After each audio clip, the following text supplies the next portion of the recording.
Another world-class artist passed away this year. In the theater world, this guy was a trailblazer. He was a giant. He was one of those Filipino singers, actors who put the Filipino talent on the map of global stage. And we have this special connection via this great musical, Miss Saigon. Ta-da! He was part of the original cast of Miss Saigon with another legend, Miss Lea Salonga, of course. We all know her, di po ba?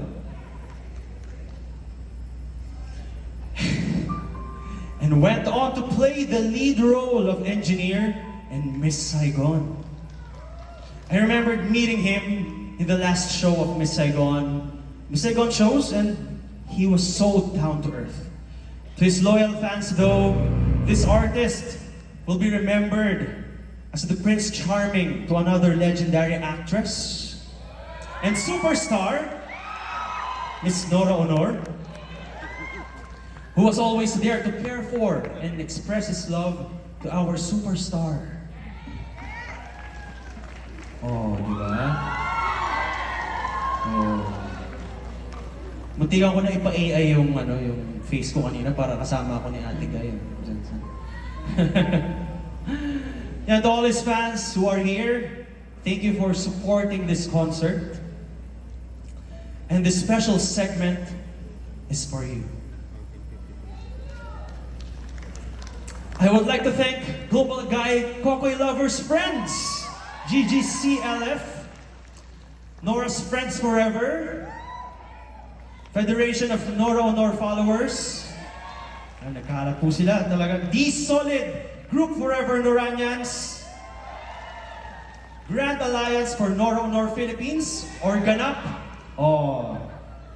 Mr. and Mrs. David and Ruby Laurel. Ayan po.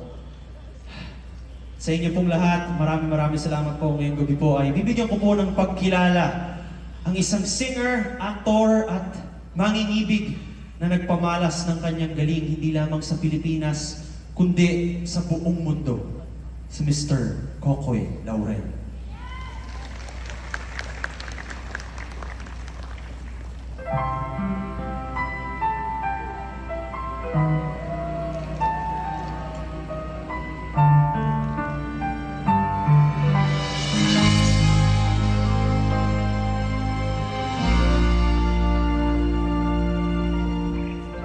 Nang ibigin mo ako, nagbago ang mundo. Ito'y nagkulay rosas. Sa init ng iyong halik, yakap ng mahigpit, mundo'y nagkulay rosas. Puso ko'y umaawit, pag-ibig ang himig sa tuwing naririnig. Ang himig mo'y katulad sa anghel na may tigyas at tunay na dalangin.